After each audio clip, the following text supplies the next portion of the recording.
네. 다른 사람들도 이거를 보라고 제가 이야기를 할게요. 어디서 파는 건지는 모자이크를 하도록 할 거고, 오늘 며칠이죠? 9월 23일이죠, 그죠? 우리 오신 분 목소리만 올라갈 거예요. 예산이 얼마시죠? 100 정도요. 100 정도. 가격을 갖고 뭐 따지자고 이러는 건 아니고, 자, 지금부터 설명을 할 거니까 잘 들으세요.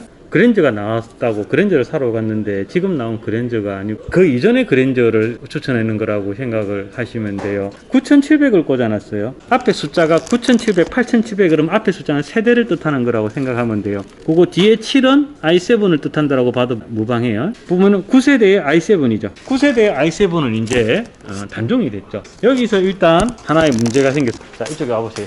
i7 CPU라고 하는 거는 굉장히 고사양의 고발열의 CPU예요. 이거는 i7의 이 1인 쿨러 갖고 하면은 CPU가 견디지를 못해요.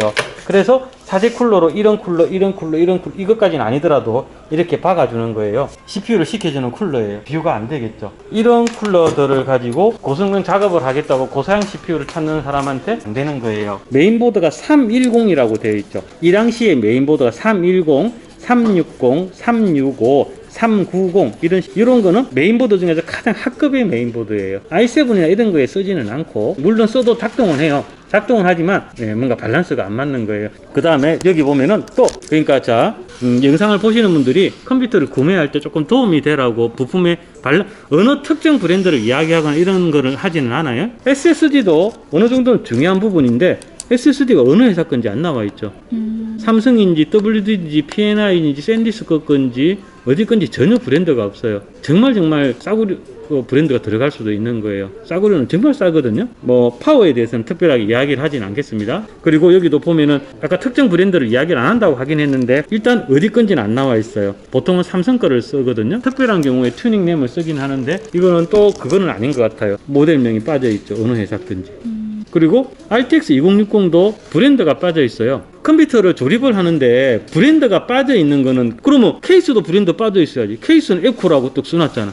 그죠? 에코에 식스펜이라고 뚝 써놓고 여기는 왜 빠져 있는데? 여기 보면은 자 이건 단적으로 봅시다. 똑같은 850W인데 어떤 건 10만원이고 어떤 건 25만원이잖아요. 완전히 다르다는 말이에요. 브랜드를 밝히지 않고 정확한 모델명을 밝히지 않고 이겁니다라고 하는, 나중에 그렇게 물론 그러진 않겠지만 나는 새 거라고 한 적 없다라고 해버리면 답이 없어요. 왜냐면 9700은 지금 단종된 지가 한참 됐거든요. 자, 항상 이야기하지만 뭐 내만 정직하게 팔고 내만 그렇게 한다는 그런 뜻으로 하게 하는 게, 이거는 우리 오신 분한테 컴퓨터 팔고 안 팔고를 떠나서 조금 답답한 부분이 있어서 이야기를 드리는 거예요. 신입사원이 김 과장님 저 이번에 차를 한 대 사고 싶은데 사회초는 입사 1년 됐어. 뭐 사면 좋을까요? 하면 차는 역시 BMW지. 옆에 있는 김 부장님이 와가지고 야 김 과장님 그것도 야 차는 벤츠를 사줘야지. 아니 뭐 신입사원이 그게 되나? 그게 아니거든. 그거한테 맞는 거를 줘야 되는 그런 부분이라고 생각을 해요. 예산을 100만원 안쪽으로 잡고 밸런스 있게 포토샵을 쓰겠다는 사람한테 무조건 i7으로 최신 걸로 해가지고 빵빵하게 맞춰주세요. 이 말이 안 되는 상황인 것. 나의 예산 100만원에 맞게 포토샵이 무리 없이 돌아가는 쪽으로 한번 부품을 짜줘보세요 라고 하면 제가 적어줄 거지만, 지금 싸운 것처럼 9세대 CPU에 기본 쿨러를 받고 브랜드도 없는 SSD에다가 어디 건지도 모르는 그래픽 카드를 받고 파워나 이런 상태로 조립을 똑같이 해달라면 저희들은 그렇게 하지는 않아요. 내가 산 i7이 10세대인지 9세대인지 8세대인지 그런 건 모르겠고 그냥 난 i7 샀는데 이렇게. 저는 컴맹이랑 아예 모르니까 추천을 받은 게 이제는 컴맹에서 조금은 벗어났나요? 그렇죠. 살짝 벗어났죠. 그러면 다시 이제 이야기를 원점으로 갑시다.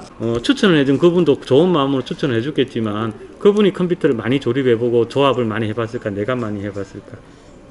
뭘 고민을 해봐. 내가 당연히 많이 했겠지. 그지? 어떤 포토샵은 50만원짜리 컴퓨터로도 충분한데 어떤 포토샵은 지금 말씀하신 것처럼 i7에 32기가 메모리를 달고 그래픽카드 2060, 70을 박아줘야 되는 포토샵도 분명히 있어요. 그런데 그런 경우는 정말 제한적이라는 거죠. 그러니까 포토샵보다는 파워포인트를 많이 쓰는데. 그렇지.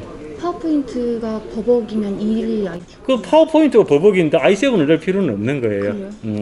50만원 정도만 해도 파워포인트가 버벅이지는 않아요. 믿음이 부족하니. 그래서 나를 믿으세요. 네. 믿음을 가지시면 돼요. 포토샵이 본 목적이 아니고 파워포인트가 본 목적이라면 50만원 안쪽으로도 떡을 치고 남아요. i9 아니 도대체 파워포인트를 쓰겠다고 i9을 쓰는 사람은 없어요. 그건 아니에요. 파워포인트 안 쓰는 집들은 있는데 다 i9 쓰게? 노트북이 다 i9이니까 그건 말이 안 되는 거죠. 컴퓨터 비쌀 필요 없고 네. 100만 원까지 갈 필요도 없고 잘해서 5, 6, 60이면 충분하고 어떻게 믿고 따라갈래요? 아니면 계속 아직 i7을 고집하고 100만 원 쓸래? 32기가 메모리를 내 컴퓨터 사양을 보여줄게요. i7 8700이에요. 내가 갖고 있는 컴퓨터 중에 최고 좋은 거예요. 집에 있는 건 이거보다도 안 좋아요. 메모리 16기가, 그래픽카드 1060 3기가. 제 기준으로는요, 과해요. 제가 쓰는 작업에서. 안타까워서 그래요. 지금 오신 분 같은 경우에는 이 상태로 분명히 많은 가게들이 정직하게 팔아요. 그런데 지금 오신 분 같은 경우에는 언뜻 어딘가에 잘못 들어가면은 이렇게 이야기를 할 거예요. 아, 맞아요. 정말 말씀 잘하셨네요. 그 정도 사양 갖고는 안 되고 최소한 그렇죠. i9 써줘야죠. 메모리도 이렇게 써줘야죠. 잘 보셨네. NVMe도 그렇게 하고 한 150만 원짜리 뽑아가지고 거기다 뭐 덤을 또 얼마나 쳤는지도 모르겠지만 해갖고 맞장구를 막 쳐줄 거예요. 아니죠, 그죠? 잠깐만. 제가 이제 지금 어떤 스펙으로 추천을 하는지는 영상으로 찍지는 않을 거예요. 다른 분들이 선택해도 혼란이 갈 수도 있는 거고 특정 브랜드가 지정이 될 거니까.